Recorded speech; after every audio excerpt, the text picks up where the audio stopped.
The sickening crack of bone against marble echoed through Palace Square as Commander Marcus Sterling hit the ground.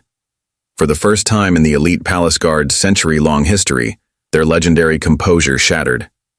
24 of the most disciplined guards in the world moved as one, their faces transformed from stoic masks into something that made even the most hardened bikers step back in terror. The arrogant gang had just crossed a line that would change their lives forever, and not in the way they expected.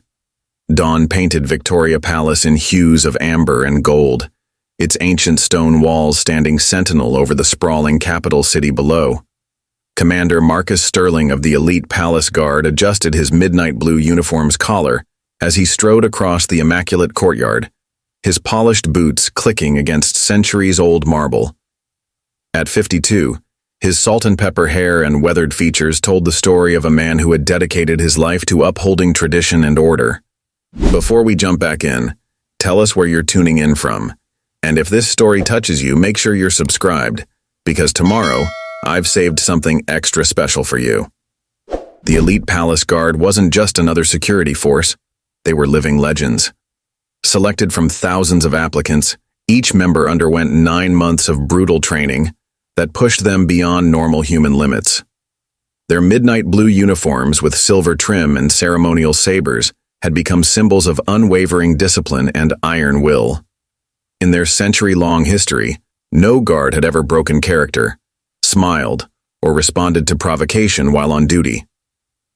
Sterling's steel-gray eyes swept over his unit as they assembled for morning inspection. Lieutenant Sarah Chen, his second-in-command, stood ramrod straight to his right. At 35, she was the youngest officer ever to achieve her rank, her tactical genius matched only by her unwavering dedication. To his left, Sergeant Michael "Iron Mike" Drake maintained his characteristic stone-faced expression, a man whose presence alone had deterred countless potential incidents. The morning inspection was more than just ceremony. It was a ritual that set the tone for the entire day. Sterling moved down the line with measured steps, examining each guard with meticulous attention to detail. Every button had to shine, every crease had to be razor-sharp, every stance had to be perfect. The slightest imperfection could mean immediate dismissal from duty. "Formation," Sterling commanded, his voice carrying across the courtyard with quiet authority. 24 guards moved in perfect unison, their synchronized movements honed by thousands of hours of practice. Each step, each gesture, each position was executed with mechanical precision. The morning sun glinted off their ceremonial sabers, creating an impressive display of discipline and coordination that never failed to draw admiring gasps from early morning tourists. The palace itself seemed to come alive as the day began in earnest. Royal household staff emerged from various entrances, each one passing through rigorous security checks. Groundskeepers tended to the immaculate gardens that surrounded the palace, their movements careful and practiced to avoid disrupting the guards' sightlines. The smell of freshly cut grass mingled with the crispness of the morning air. "Commander," Lieutenant Chen's voice came through his earpiece, precise and professional. "Daily security brief. 3 diplomatic convoys expected, standard routes. Intelligence notes potential activist gathering near the East Gate. Minimal risk assessment. New detail. Increased motorcycle traffic reported in the district over the past week." Sterling acknowledged with an imperceptible nod. In 15 years as commander, he had developed an intuition for trouble. Something about the motorcycle report nagged at him, but he pushed the thought aside. His unit had handled everything from attempted breaches to royal ceremonies without a single slip in protocol. The morning proceeded with its usual rhythm as tourists began filtering into Palace Square, their excited chatter and camera clicks creating a familiar backdrop to the guards' unwavering vigilance. Street vendors set up their carts at the designated perimeter, the scent of fresh pastries and coffee wafting through the air. Sterling observed it all with practiced detachment, his mind constantly analyzing potential security risks. Each guard had their designated zone to monitor, their eyes continuously scanning for any sign of trouble. They had been trained to notice the smallest details, a suspicious package, an unusual pattern of movement, or anyone paying too much attention to security procedures. Years of experience had taught them that threats could come from the most unexpected sources. Sir. Sergeant Drake's voice crackled through the comm. First diplomatic convoy approaching East Gate. Standard protocol initiated. Sterling watched as the sleek black vehicles rolled through the gates, his team executing their security protocols with flawless precision. The guards shifted their positions subtly, creating an invisible barrier between the convoy and the gathering crowds. This was what they trained for, the perfect blend of ceremony and security, tradition and vigilance. As the morning wore on, Sterling maintained his position at the top of the palace steps, hands clasped behind his back, posture perfect, face impassive. To the photo-snapping visitors, he was just another part of the palace's ancient pageantry. But beneath that stoic exterior, his mind was alert, processing every movement, every sound, every potential threat. Lieutenant Chen's voice cut through his thoughts again. Commander, vehicle scan at West Checkpoint flagged something unusual, running secondary protocols now. Before Sterling could respond, a new sound cut through the usual morning ambiance, the distant rumble of multiple high-powered motorcycles. The noise grew steadily louder, echoing off the palace walls in a way that made the tourists turn their heads. The sound was different from the usual traffic noise, more aggressive, more purposeful. Sterling's jaw tightened almost imperceptibly. In that moment, his years of experience told him that the peaceful morning was about to shatter. He just didn't know how catastrophically everything was about to change. The rumble of motorcycles grew louder as a group of riders appeared at the far end of Palace Square. The morning crowd parted instinctively as 5 heavily customized choppers rolled through, their chrome exhausts gleaming in the sunlight. Leading the pack was a massive machine in matte black, its rider a hulking figure in a leather jacket emblazoned with the words Road Reapers. Commander Sterling observed the newcomers with growing concern. The Road Reapers had a reputation in the capital, a motorcycle gang that had been gaining notoriety for increasingly bold disruptions across the city. Their leader, a man known only as Blade, was particularly infamous for his confrontational attitude toward authority. Lieutenant Chen, Sterling spoke softly into his comm, alert perimeter security. Keep eyes on our visitors but maintain standard protocol. He could feel the subtle shift in his unit's energy as they registered the potential threat while maintaining their stoic expressions. The bikers pulled their machines to a stop just outside the designated tourist area, the engine's rumble dropping to a menacing idle. Tourists began backing away, sensing the tension that now filled the air. Parents pulled their children closer, and several vendors discreetly closed their stalls. Blade, living up to his nickname, dismounted his motorcycle with fluid grace despite his imposing size. His leather vest was covered in patches and pins, each one a testament to some conquest or victory. He removed his helmet, revealing a face marked by a long scar that ran from his left temple to his jaw. Well, well, Blade's voice carried across the square as he approached the palace steps. If it isn't the famous toy soldiers. His companions laughed, the sound harsh and mocking. Do they wind you up every morning or do you run on batteries?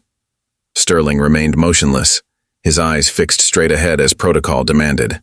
Through his earpiece, he could hear Lieutenant Chen coordinating with perimeter security, ensuring all exits were covered. The other guards maintained their positions, faces impassive despite the growing tension. Blade walked closer, his heavy boots scuffing against the immaculate marble. He moved with the confidence of someone used to intimidating others, someone who enjoyed pushing boundaries until they broke. Behind him, his gang members spread out, their body language deliberately provocative. You know, Blade continued, now standing directly in front of Sterling, I've always wondered something about you palace puppets. He reached into his jacket, causing several tourists to gasp, but pulled out only a phone. Do you guys even blink? He raised the phone, its camera pointed directly at Sterling's face. The commander remained perfectly still, even as Blade moved uncomfortably close, the smell of leather and motorcycle exhaust invading his space. Sir, Lieutenant Chen's voice came through Sterling's earpiece. Backup units are on standby. Palace security is monitoring the situation. One of Blade's companions, a younger rider with a shock of bright red hair, joined his leader. Maybe they're not real people at all, he suggested with a sneer. Maybe they're just robots in fancy uniforms. Preparing and narrating this story took us a lot of time, so if you are enjoying it, subscribe to our channel. It means a lot to us. Now back to the story. Blade grinned, revealing a gold tooth. Let's find out, shall we? He reached out suddenly, his hand moving toward Sterling's face. The commander didn't flinch, didn't blink, didn't move a muscle. Years of training held firm even as every instinct told him to react. Nothing, Blade laughed, withdrawing his hand. Not even a twitch. You must be real proud of yourself, standing here like a statue while real men do whatever they want. He turned to his gang, spreading his arms wide. Look at them, boys. The mighty elite palace guard can't even defend their own dignity. The tourists had mostly retreated to a safe distance, many recording the confrontation on their phones. The square had grown eerily quiet except for the idle rumble of motorcycles and the increasingly bold laughter of the road reapers. Lieutenant, Sterling murmured into his comm. Status report on backup. 2 minutes out, sir, came the response. Palace security advises minimal engagement unless directly threatened. Blade, apparently disappointed by the lack of reaction, decided to escalate. He pulled out a cigarette and lit it, deliberately blowing smoke in Sterling's face. You know what I think? He said, voice dropping to a dangerous whisper. I think you're all cowards, hiding behind your fancy uniforms and rules because you're too scared to face real men. The other road reapers had now formed a loose semicircle around Sterling and the nearest guards. Their body language was increasingly aggressive, their taunts growing bolder with each passing moment. What do you say, Commander? Blade sneered the title like an insult. Want to step down here and prove me wrong? Or are you going to keep playing dress-up while we do whatever we want? Sterling remained silent, his mind racing despite his outward calm. He could feel the situation balancing on a knife's edge. One wrong move, one break in protocol, and everything could spiral out of control. But as Blade moved even closer, that choice was about to be taken out of his hands. The tension in Palace Square had reached a fever pitch. Blade circled Commander Sterling like a predator, each step calculated to provoke a response. The other road reapers had grown bolder, moving closer to the remaining guards, their leather jackets creaking as they invaded the carefully maintained security perimeter. Still nothing? Blade taunted, flicking his cigarette ash onto Sterling's immaculate uniform. Maybe we need to try something else. He turned to his gang, a dangerous glint in his eyes. Hey, boys. What do you say we give these statues something to really guard against? Lieutenant Chen's voice crackled in Sterling's earpiece. Backup is 1 minute out, sir. Palace security is mobilizing. But Sterling knew they might not have a minute. The look in Blade's eyes had changed. There was something more sinister there now, something that went beyond mere provocation. The red-haired biker suddenly lunged forward, deliberately bumping into Sergeant Drake with enough force to make him step back. Oops, he sneered. Did I make the toy soldier move? Drake's face remained impassive, but Sterling could see the tension in his jaw. You know what I heard?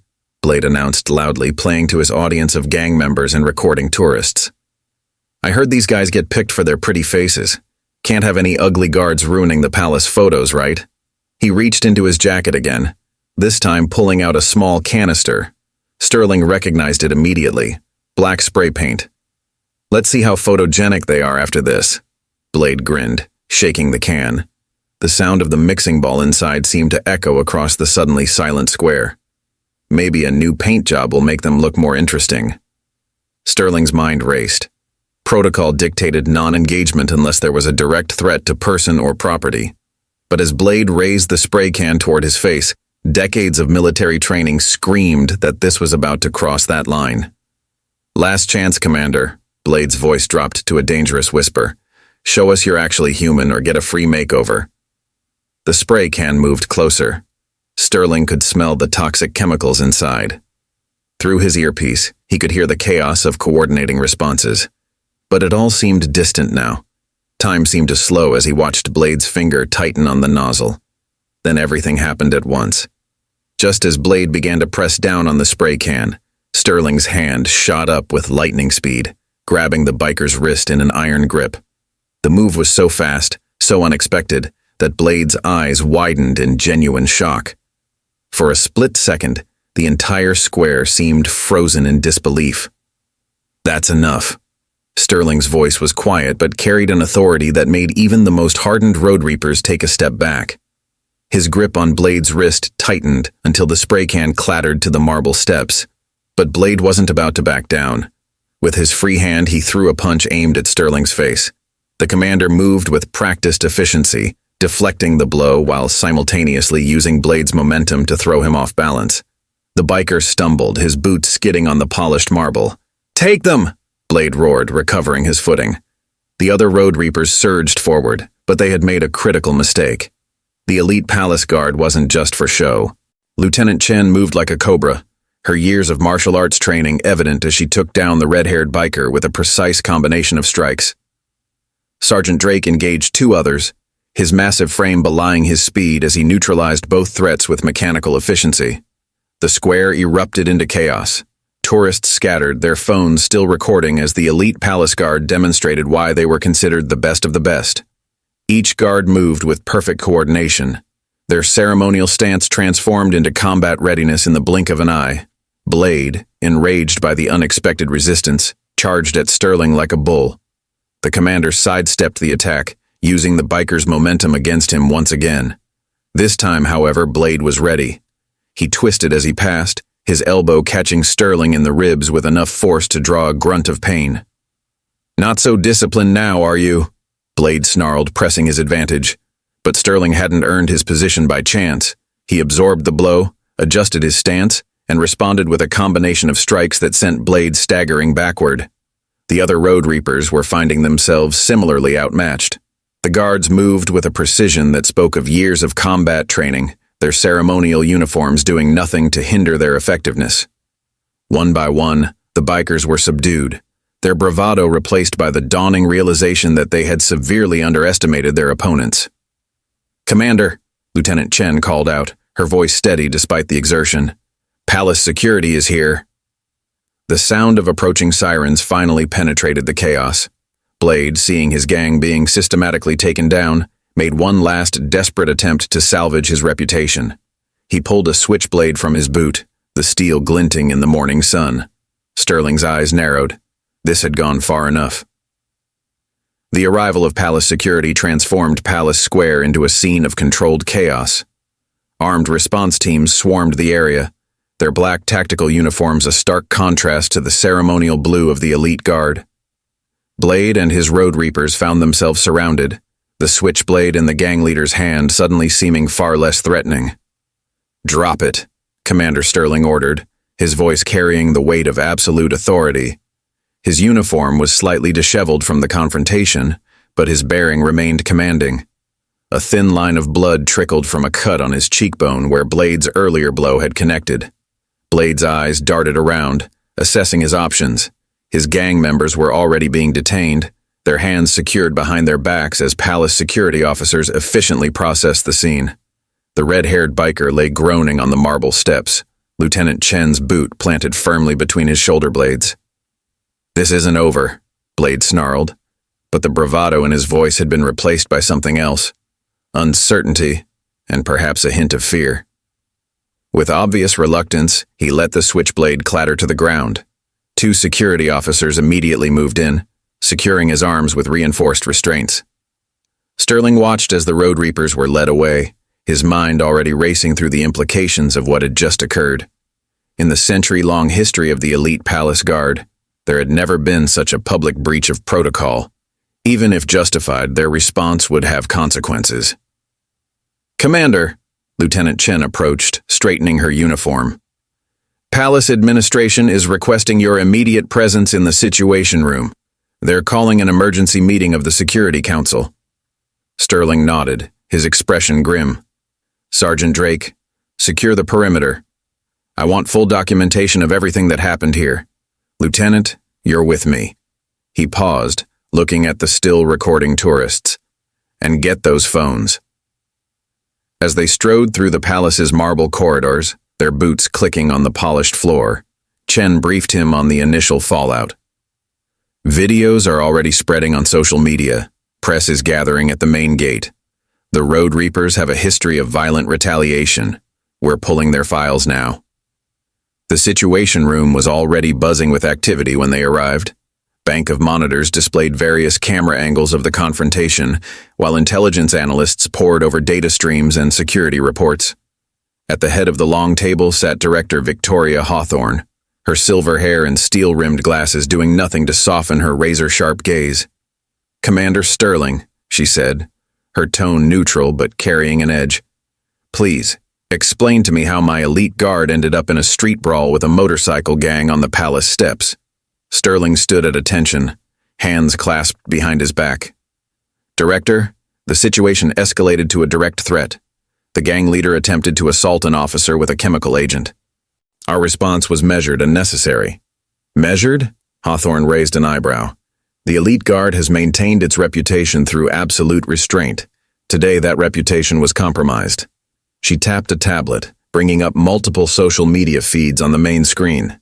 "We're trending worldwide." "With respect, Director," Lieutenant Chen interjected, "the Road Reapers aren't just another gang. Our intelligence suggests connections to organized crime. This may have been a calculated provocation." Hawthorne's expression shifted slightly. "Explain." Chen quickly pulled up several files on her tablet, projecting them onto the screens. "The Road Reapers have been escalating their activities over the past month. But look at their pattern. Each incident has been progressively closer to government facilities. They were testing responses, gathering intelligence." Sterling studied the data, his concern growing. "They wanted to see how we'd react. The question is, for whom?" "Exactly," Chen nodded. "And there's more. Blade, real name Victor Kravinoff, has known associations with several international criminal organizations. This wasn't just about provoking a response, they were probing our defenses." The room fell silent as the implications sank in. Hawthorne leaned forward, her fingers steepled. "Recommendations?" "We need to move proactively," Sterling said, his tactical mind already formulating plans. "The Road Reapers will retaliate. It's not just about saving face now. If they're working for someone else, they'll be under pressure to deliver results." "Agreed," Hawthorne nodded. "But we need to handle this carefully. The elite guard can't be seen engaging in open warfare with street thugs, no matter who they're working for." She turned to an intelligence analyst. "What assets do we have near known Road Reaper locations?" The analyst quickly pulled up a map. "We've identified 3 primary bases of operation. Their main clubhouse is in the industrial district, but they also maintain safe houses in the Old Quarter and the Riverside warehouse area." Sterling studied the locations, his mind racing through tactical scenarios. "They'll expect us to move on the clubhouse. We need to be smarter about this." "Commander," Chen's voice was urgent. "Breaking news, the Road Reapers have posted a video. You need to see this." The main screen flickered to life, showing Blade's scarred face. Even through the poor video quality, his rage was palpable. "You palace puppets think you've won? This is just the beginning. Your precious reputation is already in shambles. What happens next is on you." The next 48 hours at Victoria Palace were marked by an uneasy quiet.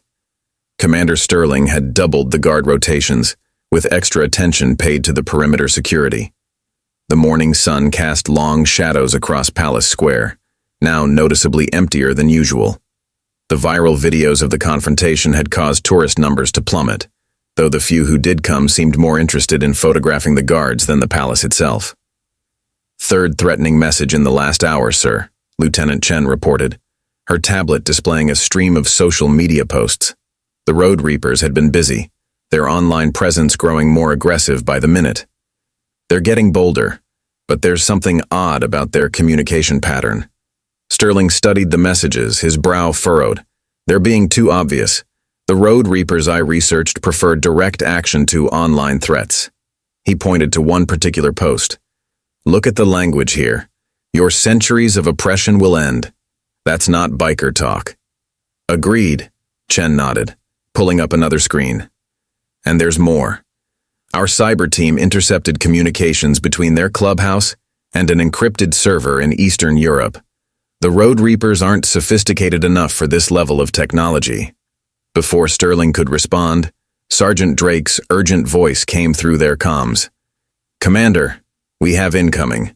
Multiple motorcycles approaching from all directions. This isn't like last time." Sterling and Chen rushed to the security monitoring room. The wall of screens showed what looked like a coordinated approach, groups of bikers converging on the palace from every major avenue. But these weren't just Road Reapers. The riders wore different colors, representing various motorcycle gangs from across the region. "They've called in allies," Chen observed, quickly counting the approaching forces. "At least 50 riders, possibly more joining, multiple gangs. I see Road Reapers, Steel Vipers, Death's Hand." She trailed off as another group appeared on screen.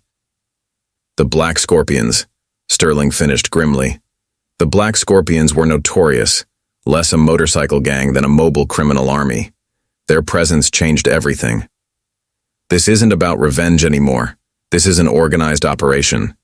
The rumble of engines grew louder, echoing off the palace walls like approaching thunder.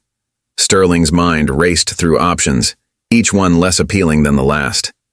Protocol dictated calling in military support for a threat of this magnitude, but that would take time they didn't have. "All units, defensive positions," Sterling commanded through the comm system. "Non-lethal responses only. They'll be looking for any excuse to escalate this." He turned to Chen. "Get me everything we have on the Black Scorpion's leadership. Someone's coordinating this, and I want to know who." The first wave of bikers reached Palace Square, their machines filling the air with a deafening roar.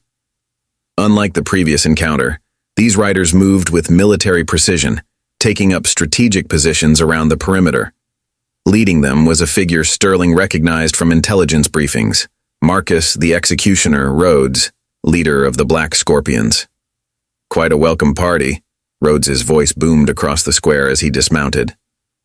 Unlike Blade's theatrical swagger, Rhodes moved with the calculated efficiency of a trained soldier.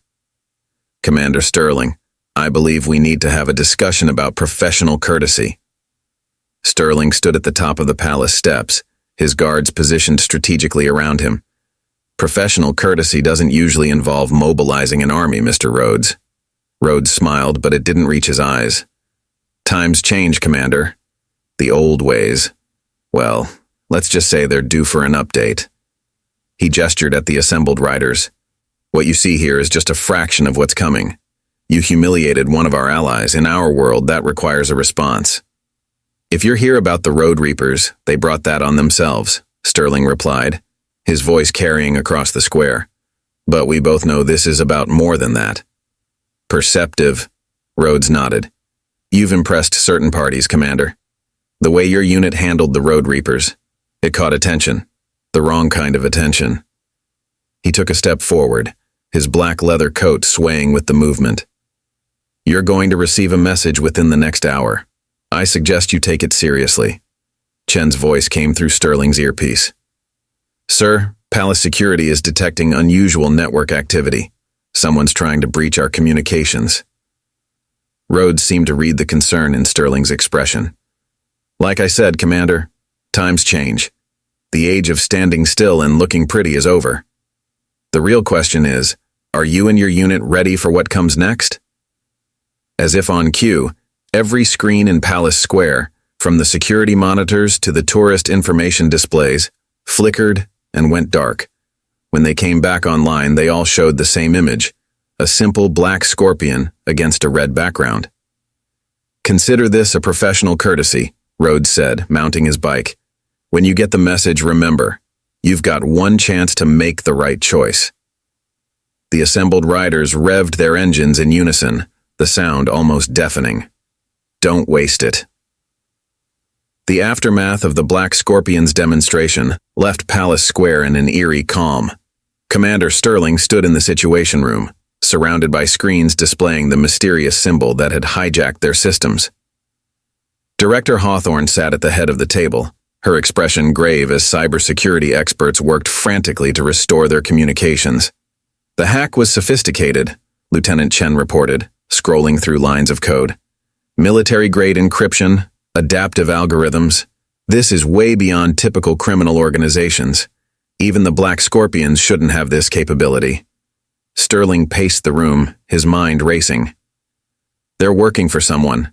The question is, who has the resources to unite rival gangs and provide this level of technical support? He paused as a notification flashed across the main screen. Is that the message Rhodes mentioned? The room fell silent as text began appearing. To the elite palace guard, your service to outdated institutions ends now. You have two choices: stand down and walk away or face systematic dismantling. You have 1 hour to decide. The old order is changing. Choose wisely. Well, Director Hawthorne's voice cut through the tension.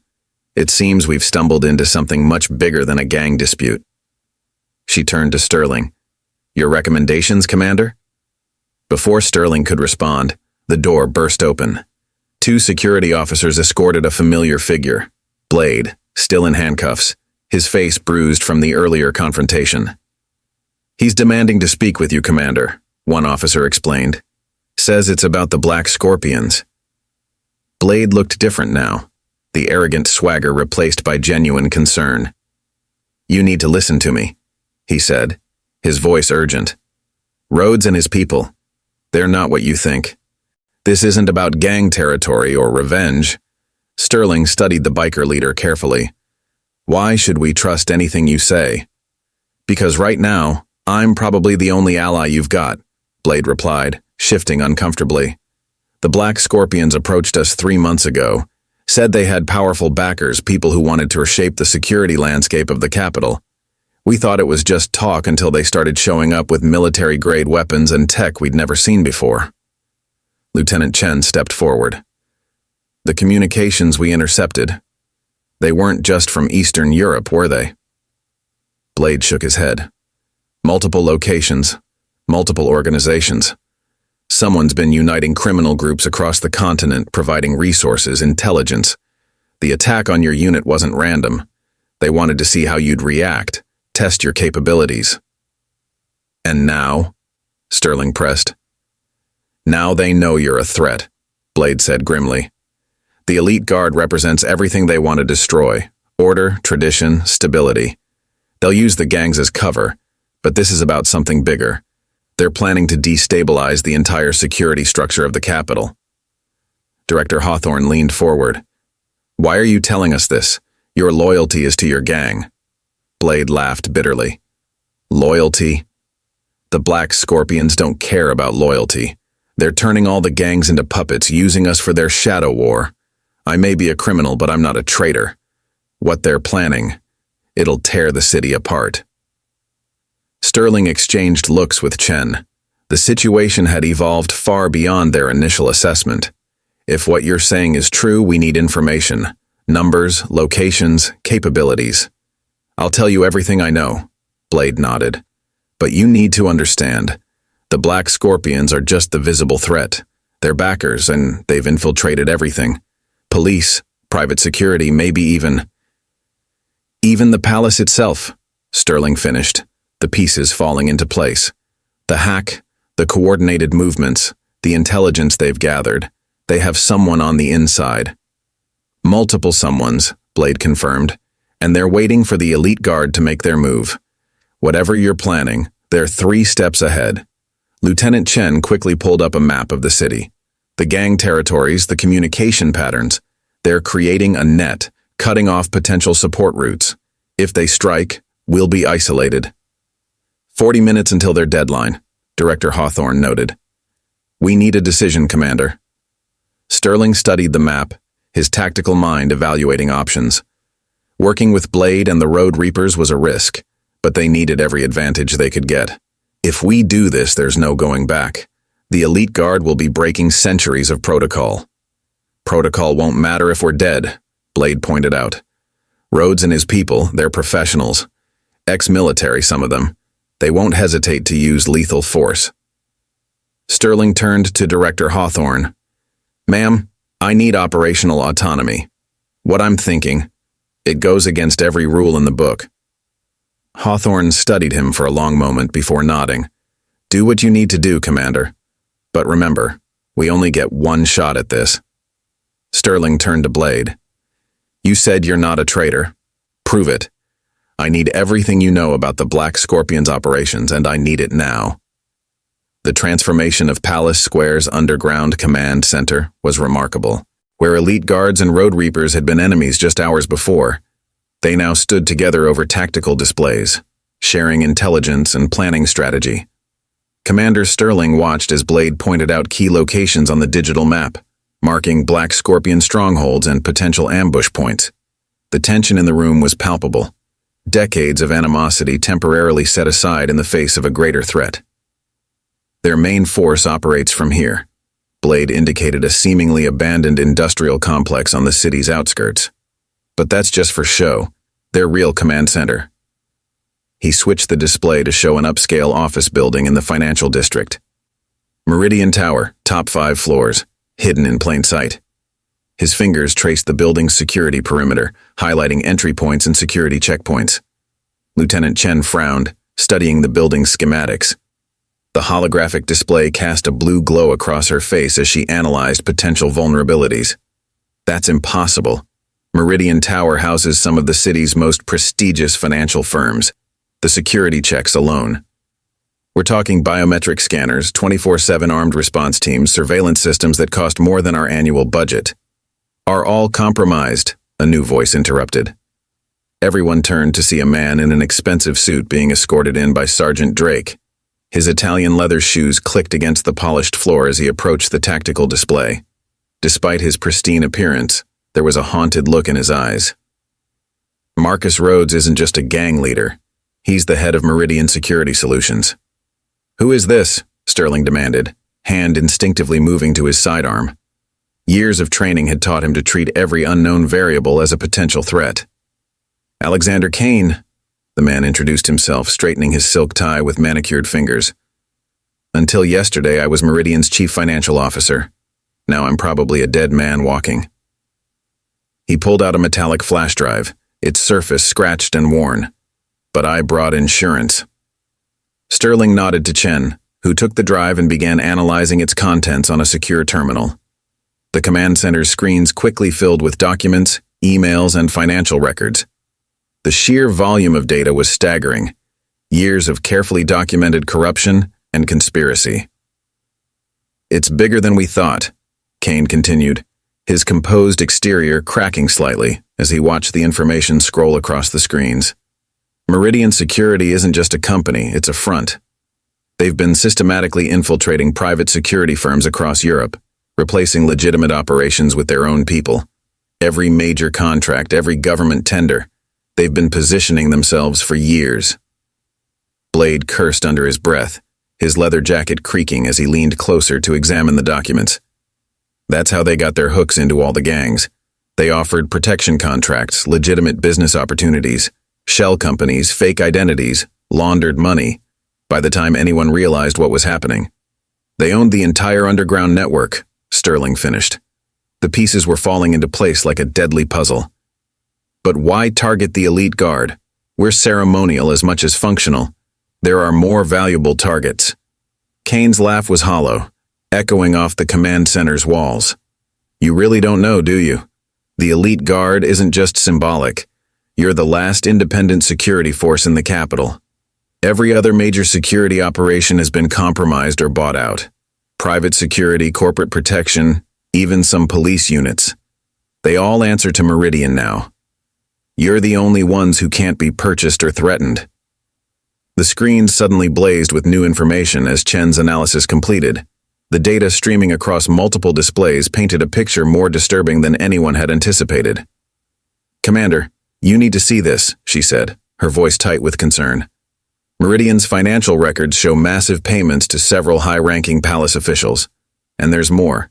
Communication logs, surveillance reports, detailed dossiers on every member of the elite guard. They've been watching us for months, Sterling realized, his jaw tightening as he scanned the files. Every routine, every protocol, every weakness. He turned to Kane, eyes narrowing. Why come to us now? What changed? Director Hawthorne, who had been silently observing the revelations, stepped forward. More importantly, who else is compromised within the palace hierarchy? Kane pulled up another set of files, his fingers moving swiftly across the keyboard. The corruption goes deeper than anyone suspected. Look at these payment records. Department heads, security coordinators, even members of the Royal Protection Detail. They've been building this network for years, placing their people in key positions throughout the entire security infrastructure. And now they're ready to make their move, Blade added, studying the tactical display with growing concern. The gangs, the cyber attacks, the public confrontations. It was all orchestrated to undermine the elite guard's authority. Sterling's mind raced as he processed the implications. The elite guard wasn't just fighting a gang war. They were up against a sophisticated organization that had infiltrated every level of the capital's security apparatus. Their century-old protocols and training suddenly seemed inadequate against such a modern threat. The command center's power abruptly cut out, emergency lights casting the room in an eerie red glow. Through their earpieces came an urgent report from the perimeter guards. Multiple vehicles approaching from all directions, heavily armed men in tactical gear deploying around the palace. They're not waiting for the deadline, Sterling realized, his voice grim. This isn't about choices anymore. It's about elimination. He turned to his unlikely allies. Whatever we're going to do, we do it now. Lieutenant Chen, get every loyal guard to emergency positions. Blade, contact anyone in your network who isn't under Meridian's control. Mr. Kane. Already on it, Kane said, fingers flying over a keyboard. I built their security systems. Give me 5 minutes and I'll give you a fighting chance. The command center erupted into coordinated chaos as elite guards and road reapers prepared for the impending assault. Commander Sterling watched the security feeds as black-clad figures methodically surrounded the palace grounds. They moved with military precision, their equipment and tactics far beyond typical private security forces. The thermal imaging showed dozens of heat signatures converging on their position, each team moving in perfect synchronization. Meridian's elite response team, Kane explained, his fingers dancing across multiple keyboards. Ex-military specialists trained in urban warfare. They're not just here to intimidate, they're here to eliminate any resistance. He pulled up personnel files, faces of hardened veterans filling the screens. Many of them served together in special operations units. They work as a single unit, coordinated and lethal. These men have conducted operations in every major conflict zone of the past decade. Lieutenant Chen's voice crackled through the comm system. Commander, we've got 36 hostiles on the ground, more incoming. They're setting up sniper positions on adjacent buildings. Traditional defensive protocols won't work against this level of force. They're using military-grade thermal imaging and communications equipment. Sterling studied the tactical display, his mind racing through options. The elite guard's ceremonial training suddenly seemed inadequate against this modern threat. But they had one advantage: centuries of knowledge about the palace's architecture and hidden passages. His eyes traced the ancient blueprints overlaid on the modern security grid, seeing possibilities that Meridian's forces couldn't anticipate. Kane, how long until you can breach their systems? Sterling demanded, watching as more tactical teams deployed around the perimeter. Each team carried equipment that would have been at home in a special forces operation: modified assault rifles, breach charges, even what appeared to be electronic warfare gear. 4 minutes to crack their encryption.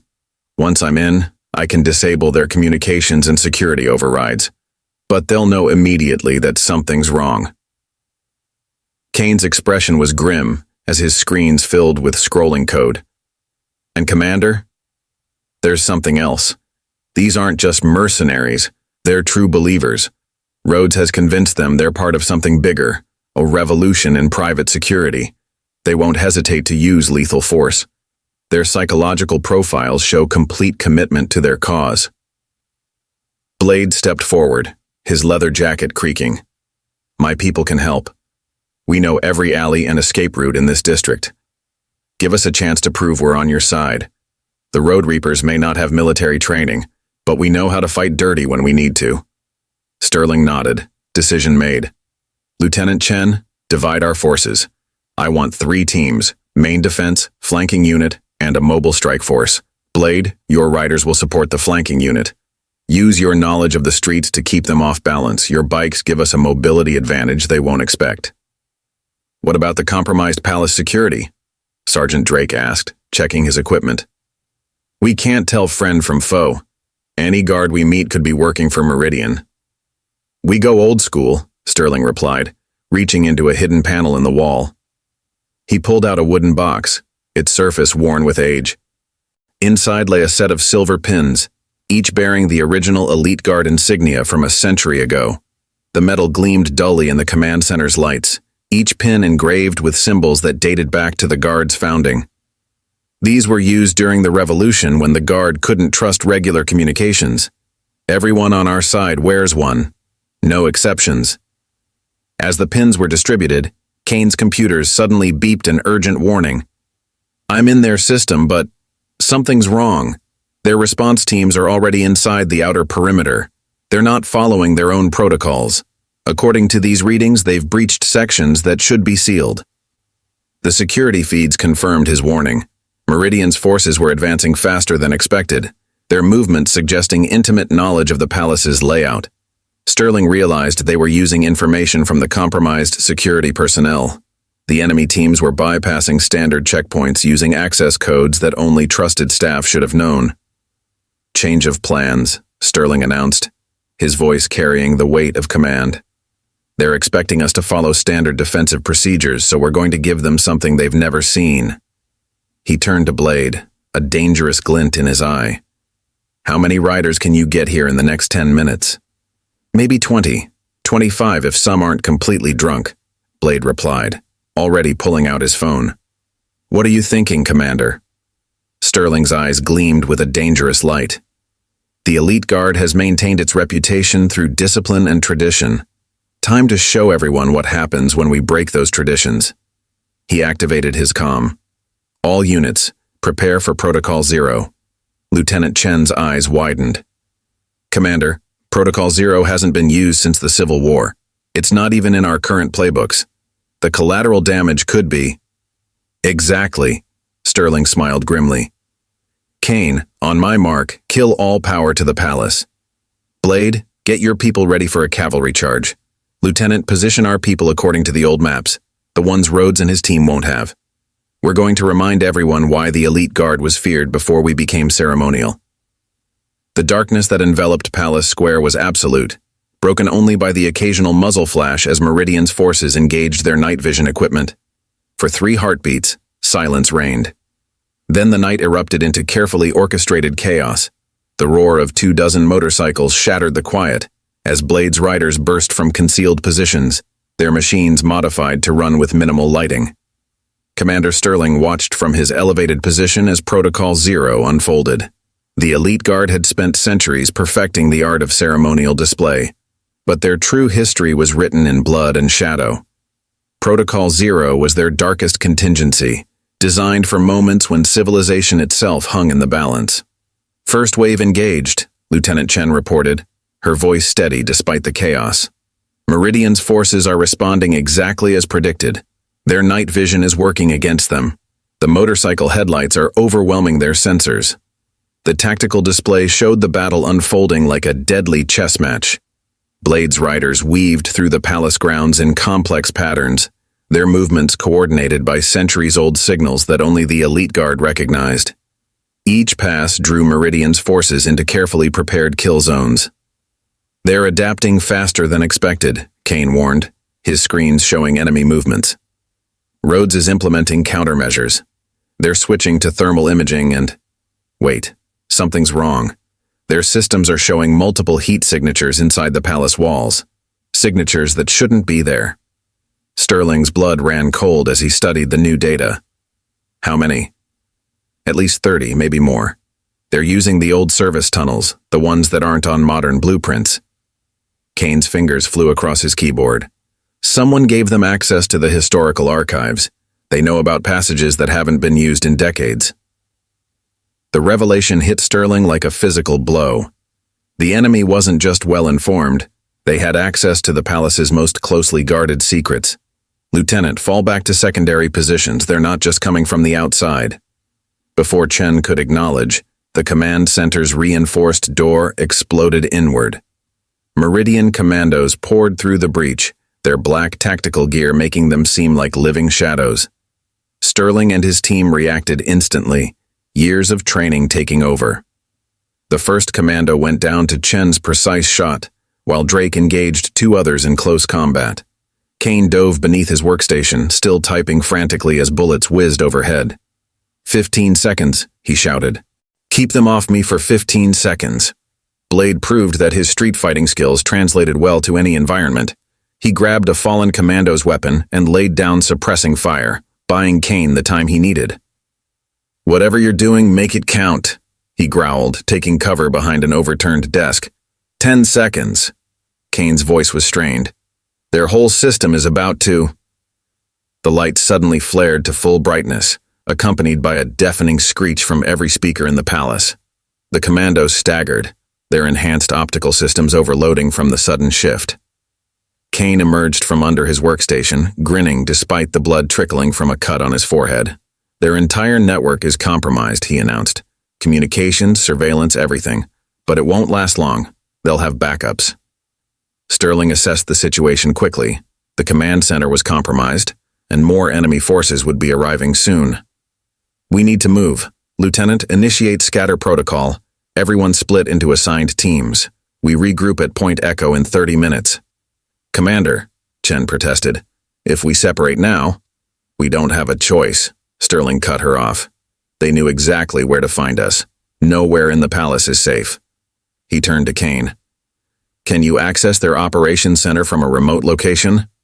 Kane nodded, already downloading critical data to a portable drive. Give me a secure connection in 10 minutes. I can turn their own systems against them. You'll have both. Sterling activated his emergency comm channel. All units execute scatter protocol. Maintain radio silence until checkpoint rendezvous.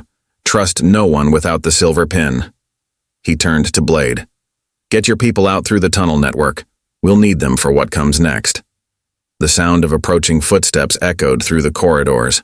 More Meridian forces were closing in. Sterling made his final preparations, ensuring critical data was either secured or destroyed. Move out. Different routes, maximum confusion. Let them chase shadows. As his team dispersed, Sterling took one last look at the command center's tactical display. Meridian's forces had established a complete perimeter around the palace, but they were expecting a traditional military response. They didn't understand what the elite guard truly was, not just soldiers, but guardians of centuries of secrets. Time to remind them why the guard was feared, Sterling muttered, inputting the final command sequence. Throughout the palace, ancient mechanisms began to move, changing the very architecture of the building. Passages that had existed for hundreds of years suddenly vanished while new ones appeared. The hunt was on, but the hunters didn't realize they were about to become the hunted. Point Echo turned out to be an abandoned cathedral in the old city, its Gothic architecture providing perfect cover for the scattered teams as they regrouped. Commander Sterling stood in the bell tower, watching through high-powered binoculars as Meridian's forces combed the streets below. The setting sun cast long shadows across the city, perfect cover for what was to come. Final head count, Lieutenant Chen reported, approaching with a tablet displaying their remaining forces. 17 elite guards accounted for, 14 of Blade's riders, and Kane. We lost contact with Drake's team during the extraction, but there's evidence they made it to a secondary location. Sterling lowered the binoculars, his expression grim. And our casualties? 3 guards wounded, nothing critical. 2 of Blade's people weren't so lucky. They bought us time to evacuate the East Wing. Chen's voice carried a mix of respect and surprise at the biker's sacrifice. The Road Reapers proved themselves today. Kane worked at a makeshift command post surrounded by laptops and jerry-rigged communication equipment. You need to see this, he called out, waving Sterling over. I've managed to decrypt more of Meridian's secure files. This goes deeper than anyone suspected. The screens showed a complex web of connections, shell companies, offshore accounts, and something far more disturbing. They're not just taking over security operations, Kane explained, pulling up document after document. They're creating incidents, manufacturing threats to justify their expansion. Every major security crisis in the capital for the past year, all orchestrated by Meridian. The terrorist scare at the international summit, Chen realized, scanning the files. The embassy break-ins, the cyber attacks on financial institutions. All staged, Kane confirmed. They created the problems, then conveniently appeared with solutions. Each incident let them place more of their people in key positions. But here's where it gets interesting. He pulled up a classified military document. They're not working alone. Someone inside the government's been helping them. Blade, who had been quietly monitoring his people's communications, joined the discussion. Makes sense. The equipment they're using, the intel they have, that's not something you can just buy on the black market. Sterling studied the documents, his military training helping him spot patterns others might miss. These operations required high-level clearance, someone with access to national security protocols. His voice trailed off as he recognized a familiar name in the files. General Victor Aldrich, Kane said, noting Sterling's reaction. Head of the National Security Council and, according to these files, the architect of Meridian's entire operation. The revelation hit like a physical blow. General Aldrich had been Sterling's mentor, the man who had recommended him for command of the elite guard. Why? Sterling demanded. He's dedicated his life to protecting this country. Kane pulled up more files, including video recordings of secret meetings. According to these records, Aldrich believes traditional security forces are obsolete. He thinks privatization is the future. One centralized security force, free from political oversight or public accountability. Meridian is his prototype. And the elite guard stands in the way, Chen concluded. We represent everything he wants to eliminate. Tradition, public service, accountability to the people rather than profit. A sudden burst of static from their communications equipment interrupted the discussion. Through the interference, a familiar voice emerged. Commander Sterling. General Aldrich's voice was calm, almost paternal. I know you can hear me. Let's discuss this like rational men. Sterling exchanged looks with his team before responding. Not much to discuss, General. Your plans for the elite guard are pretty clear. You don't understand, Aldrich replied. The world is changing. Traditional security forces bound by rules and public oversight can't adapt fast enough. What we're creating with Meridian is the future. A streamlined, efficient system without bureaucratic constraints. You mean without accountability, Sterling countered. Without the principles we swore to uphold. Aldrich's sigh crackled through the speaker. Principles don't stop terrorists, Commander. They don't prevent cyber attacks or protect vital infrastructure. The elite guard is a relic, a ceremonial force playing at being relevant in a modern world. A relic that just exposed your entire operation, Sterling noted. How many others know, General? How deep does this conspiracy really go? Deep enough, Aldrich's voice hardened. Did you think Kane came to you out of conscience? That Blade and his thugs joined you out of honor?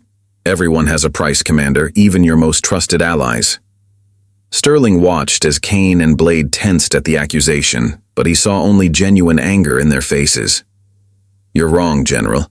Some things still matter more than money. Then you're more obsolete than I thought, Aldrich replied. You have 1 hour to surrender. After that, we stop playing by any rules. And Commander, give my regards to Lieutenant Chen's father. Chief Inspector Chen has been very helpful to our cause. The communication cut off, leaving a heavy silence in the cathedral. All eyes turned to Lieutenant Chen, who stood rigid with shock. My father, she whispered. He's been feeding them information about our operations. Sterling placed a hand on her shoulder. We all have choices to make, Lieutenant. Your father made his. Now we make ours. The sun had fully set now, leaving the city in darkness. Somewhere out there, Meridian's forces were preparing for their final assault. But they had revealed something crucial, their own weakness. In their arrogance, they believed everyone could be bought, that principles were outdated concepts. They were about to learn how wrong they were. The cathedral's ancient crypt had been transformed into a war room, maps and tactical displays illuminated by emergency lighting. Commander Sterling studied the detailed plans spread before him, each marking representing a piece of intelligence gathered over the past hours. Around him, Elite guards and road reapers worked together, finalizing preparations for what would either be their finest hour or their last stand. Meridian's forces are concentrated here. Lieutenant Chen indicated several points on the city map, her voice professional despite the recent revelation about her father. They're expecting us to either hole up or attempt to flee the city. What they don't know is that we've identified every single one of their safe houses thanks to Kane's decryption. Kane nodded, his fingers flying across his keyboard. Their arrogance is their weakness. They're so confident in their encryption that they never considered someone might break it. I've mapped their entire command structure, communication PI. I've mapped their entire command structure, communication protocols, even their emergency fallback positions. And my people have confirmed the intel, Blade added, pointing to several locations. We've had riders watching every location Kane identified. Meridian's operation is huge, but it's also spread thin. They're trying to control too much territory with too few trusted personnel. Sterling traced a route through the city's heart. They're not just spread thin, they're exposed. General Aldrich's revelation about Lieutenant Chen's father was meant to demoralize us, but he made a crucial mistake. He showed us that even his most trusted allies can be identified. Commander, one of the elite guards called out, rushing down the crypt steps. We've got confirmation from Drake's team.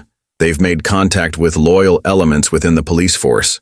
There are others who've suspected Meridian's corruption but lacked proof.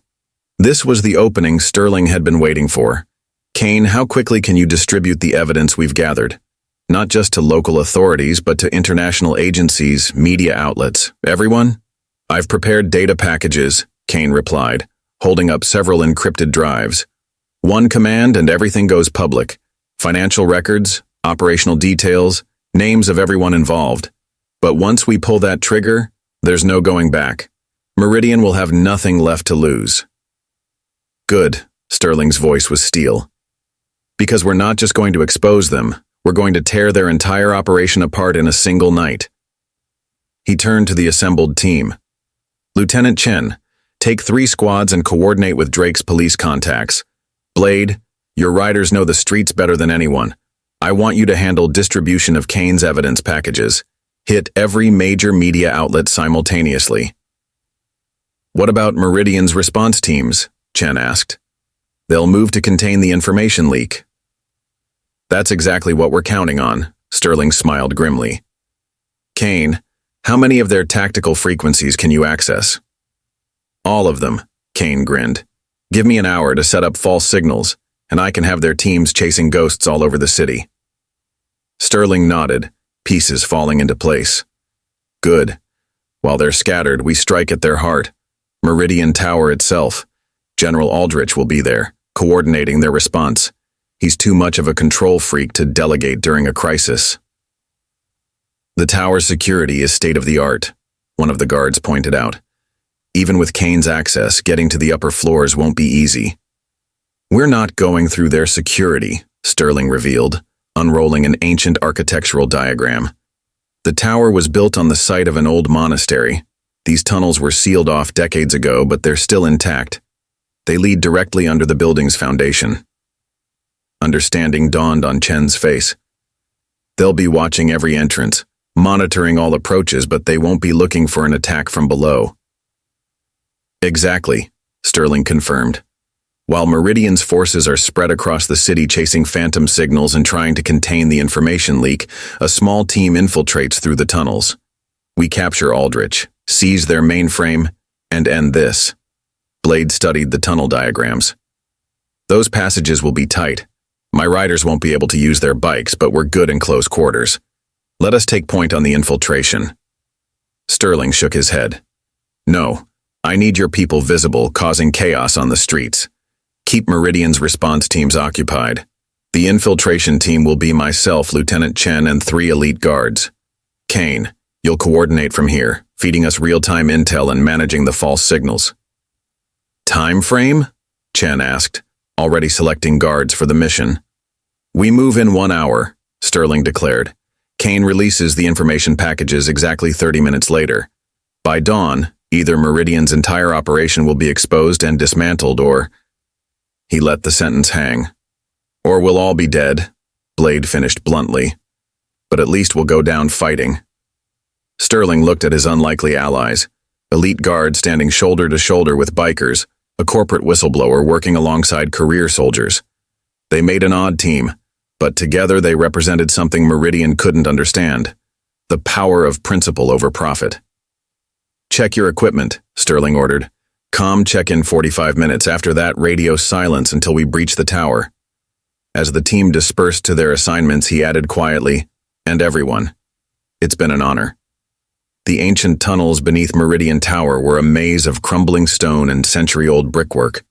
Commander Sterling led his small team through the darkness, their progress illuminated only by chemical light sticks. Above them, they could feel the vibrations of chaos unfolding across the city as Blade's riders and the remaining elite guards executed their part of the plan. The air was thick with dust and history, each step echoing through passages that hadn't seen human presence in decades. "Kane, status report," Sterling whispered into his secure comm unit. The sound seemed to echo off the damp walls despite his low volume. Water dripped somewhere in the darkness, creating an irregular rhythm that kept them all on edge. "Information packages released as planned." Kane's voice crackled through their earpieces. "Media outlets are having a field day. Major networks are broadcasting the evidence worldwide. Meridian's response teams are scattered across 6 different districts chasing our decoy signals. Social media is exploding with the revelations, but..." He hesitated, the pause heavy with concern. "What is it?" Lieutenant Chen asked, her weapon trained on the shadows ahead. The beam of her tactical light cut through the darkness, revealing centuries of architectural evolution in the tunnel walls. "General Aldrich isn't responding the way we expected. He's too calm. The tower's security patterns haven't changed significantly since the information went public. No emergency protocols, no data purges, nothing. It's like he's just sitting there, waiting." Sterling felt a chill that had nothing to do with the underground temperature. "He's waiting for us. He knows about the tunnels." His mind raced through the implications, calculating odds and options with military precision. The dampness of the tunnel seemed to increase, making their equipment feel heavier with each step. "Possible," Kane admitted, "but he can't know exactly where you'll emerge. I'm showing multiple potential exit points in the building's sublevels, and the structural data suggests even more that aren't on any modern blueprint. You still have the element of surprise on your side." The team reached a junction where the old monastery tunnels met more modern infrastructure. Pipes and electrical conduits ran alongside ancient stonework, creating an architectural timeline of the city's history. Decades of urban development had built upon these foundations, each layer telling its own story. Sterling consulted the mapped route they had memorized, his trained eye picking out subtle markers left by builders long dead. 2 levels up should put us in the building's maintenance area. He indicated a maintenance ladder that seemed to stretch endlessly upward into the darkness. "From there, we can access the secure elevator shaft that leads to the command center." Chen studied the ladder skeptically, her tactical experience highlighting the obvious risks. "If Aldrich is expecting us, the obvious route would be suicide. They'll have every standard access point covered. We might as well paint targets on our backs." "Which is why we're not taking it," Sterling smiled grimly. He moved to a seemingly solid wall and pressed specific stones in a pattern he had memorized from ancient documents. With a grinding sound that seemed impossibly loud in the confined space, a hidden passage revealed itself, dust cascading from centuries-old mechanisms.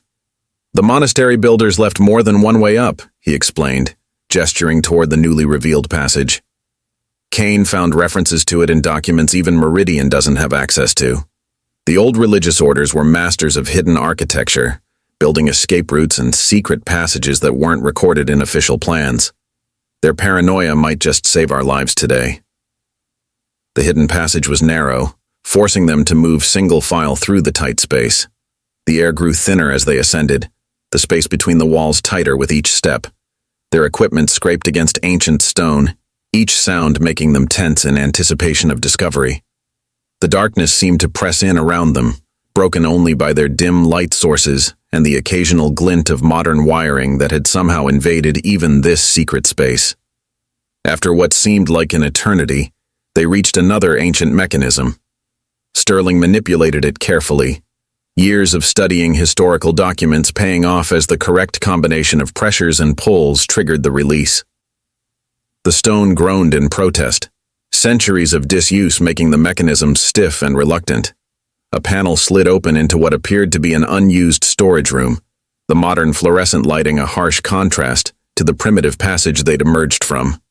Boxes of office supplies and outdated electronics provided perfect cover for their entry point. The sterile corporate environment felt surreal after their journey through history. "Kane, location confirm," Sterling whispered, noting the room number stenciled on the door. "You're on the 48th floor," Kane replied, keyboard clicks audible in the background. "Command center is 2 floors up. But Commander, something's still wrong. Internal sensors show minimal security presence on your floor. Either their systems are malfunctioning, or it's a trap," Chen finished, her voice tight with tension. "But we don't have a choice. The longer we wait, the more time they have to destroy evidence. Every minute gives them another chance to cover their tracks." Sterling signaled his team to take positions near the storage room door, each member moving with the fluid grace that came from years of training together. "Kane, on my mark, trigger the emergency fire protocols on floors 47 through 49. Give us some chaos to work with." The next moments passed in a blur of precision movement. As alarms blared and sprinkler systems activated, the elite guard team moved through the building like ghosts. Their centuries of ceremonial drill translated into perfect coordination as they neutralized the few security personnel they encountered, each takedown swift and silent. The modern office environment became a battlefield, but one where stealth and precision mattered more than brute force. Water cascaded from the sprinkler systems as Sterling's team made their final approach to Meridian's command center. The alarms created a cacophony of noise that masked their movements, but Sterling knew better than to think it gave them any real advantage. The water-slicked floors reflected the emergency lighting, creating an almost surreal atmosphere in the otherwise sterile corporate environment. Through the reinforced glass doors, they could see General Aldrich standing calmly at a bank of monitors, his back turned to them in a display of supreme confidence. "Come in, Commander." Aldrich's voice came through the building's speaker system, cutting through the chaos of alarms. "Let's not waste time with dramatic standoffs. We both know how this ends. We've planned for every contingency." Sterling exchanged quick glances with his team before nodding. They entered with tactical precision, weapons trained on Aldrich and the surrounding area. The command center was a marvel of modern technology, with screens showing real-time data from across the city. On several monitors, they could see Blade's riders engaging Meridian forces in carefully choreographed chaos. Other displays showed news feeds broadcasting Kane's leaked information, the scandal already spreading across international networks. "I have to admit," Aldrich turned to face them, his silver hair immaculate despite the sprinklers, his expensive suit somehow repelling the water that soaked everyone else. "You've exceeded expectations. The coordination with the Road Reapers, Kane's cyber warfare, the information leak, all brilliantly executed. If you'd been willing to join us, you could have helped shape the future of global security. Instead, you've forced my hand." "The future you're offering is just another form of tyranny," Sterling replied, keeping his weapon trained on his former mentor. Water dripped from his uniform, but his aim remained steady. Years of training held firm even in this moment of crisis. "Still clinging to those outdated principles," Aldrich sighed, moving to pour himself a drink as if they were meeting for a casual discussion. The crystal decanter clinked against the glass, the sound somehow cutting through the chaos. "The world has changed. Traditional forces bound by rules and oversight can't adapt fast enough. What we've built with Meridian is the next evolution of security. We've simply removed the unnecessary constraints." "You mean a private army answerable only to the highest bidder," Chen countered, her voice hard. Her uniform was soaked, but her stance was rigid with anger. "Everything my father helped you corrupt. Every principle he betrayed." "Your father understood necessity," Aldrich's voice hardened, though his demeanor remained calm. "He saw what was coming and chose to be on the winning side, just like these men. Sometimes, Lieutenant, betrayal is simply evolution in action." The doors behind them suddenly opened, revealing Drake and his team. the missing elite guards they'd lost contact with during the palace evacuation. Their weapons were aimed not at Aldrich, but at Sterling's team.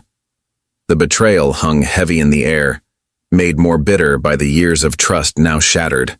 Water continued to rain down, creating a physical manifestation of the tears in their loyalty. "I'm sorry, Commander." Drake's voice was heavy with what seemed like genuine regret. His massive frame filled the doorway, the sight of him aiming a weapon at his former comrades almost surreal.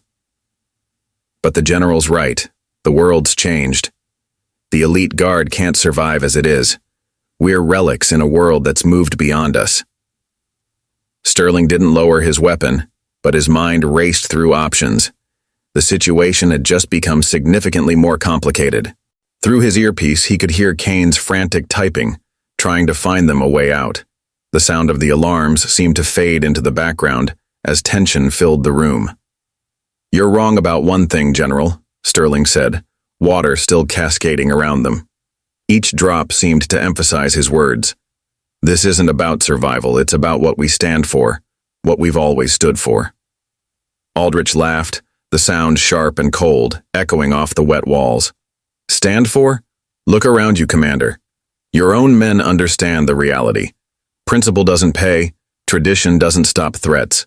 We're offering a chance to be part of something that actually works, something that can make a real difference in this chaotic world." "Like what you did at the International Summit," Sterling challenged. "Creating false threats to sell your solutions? How many innocent people died for your evolution of security? How many families were destroyed so you could prove your point?" "Necessary sacrifices," Aldrich dismissed with a wave of his hand, taking a sip from his glass. "The world needs to understand that traditional security forces are obsolete.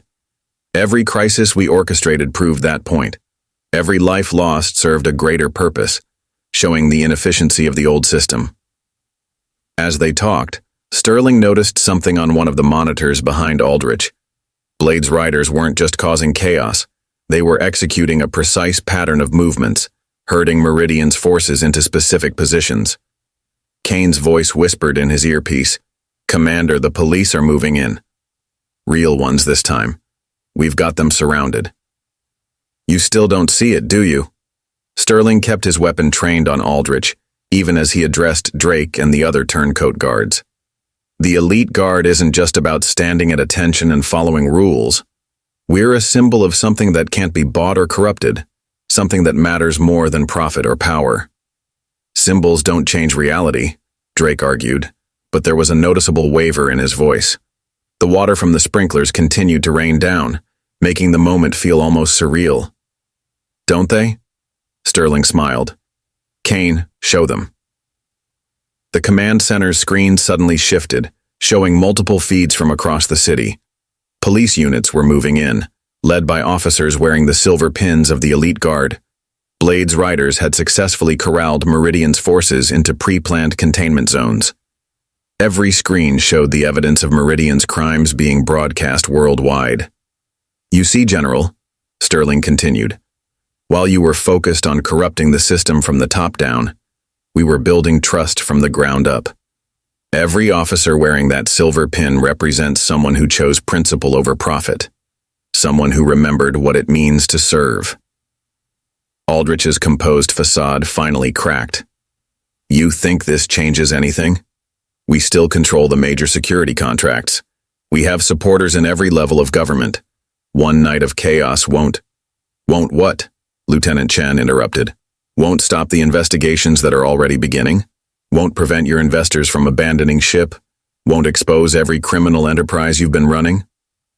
Through their earpieces, Kane's voice came through triumphant. "Commander, Meridian's secure servers just went dark. Every backup, every hidden file, it's all being transferred to law enforcement agencies worldwide. And something else. You need to see this." One of the screens showed Chief Inspector Chen, Lieutenant Chen's father, being led away in handcuffs, but he wasn't resisting. Instead, he was talking, clearly cooperating with the authorities. "Your perfect network is unraveling, General," Sterling said. "Even your most loyal supporters are choosing survival over loyalty." Drake lowered his weapon first, followed slowly by his team. "He's right, sir," he said to Aldrich. "It's over." Aldrich's face contorted with rage. With surprising speed for his age, he reached for a concealed weapon. But before he could raise it, multiple shots rang out. The general staggered, his expression shocked as he looked down at his chest. Both Sterling and Chen had fired simultaneously. As Aldrich collapsed, the command center doors burst open again. This time it was Blade leading a team of police officers and loyal elite guards. "Cavalry's here," he grinned, though his expression sobered at the sight of Aldrich's body. "Though looks like you didn't need it." The next few hours passed in a blur of activity. Meridian's remaining forces surrendered once they realized their leadership had fallen. The compromised palace officials were arrested, and the evidence Kane had gathered ensured their cooperation in dismantling the entire network. Dawn was breaking over the city as Sterling stood on the palace steps, watching the cleanup begin. Lieutenant Chen joined him, her father's silver pin in her hand. "He wanted me to have this," she said quietly. "Said he forgot what it meant, but hoped I never would." Sterling nodded. The elite guard isn't just about the uniform or the ceremony. It's about remembering that some things are worth protecting no matter the cost. Blade roared up on his motorcycle, now sporting an official security liaison badge. "City's quiet," he reported. "Well, as quiet as it gets. Kane's working with the authorities to track down any remaining Meridian operatives." "And the Road Reapers?" Sterling asked. "Going legitimate," Blade shrugged. "Turns out there's good money in authorized security work. Plus, the benefits are better."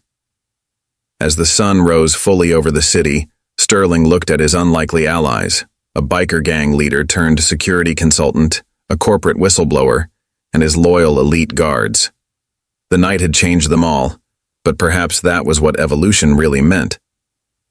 "Back to our posts?" Lieutenant Chen asked, a slight smile on her face.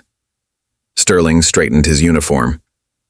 "Back to our posts, but maybe with a few updates to the protocol manual." As the elite guard resumed their positions, tourists began to return to Palace Square. They still took photos, still marveled at the ceremonial precision. But now there was something else in their eyes when they looked at the guards, not just respect for tradition, but understanding of what that tradition truly meant. The elite guard had evolved, not by abandoning their principles, but by proving why those principles mattered more than ever.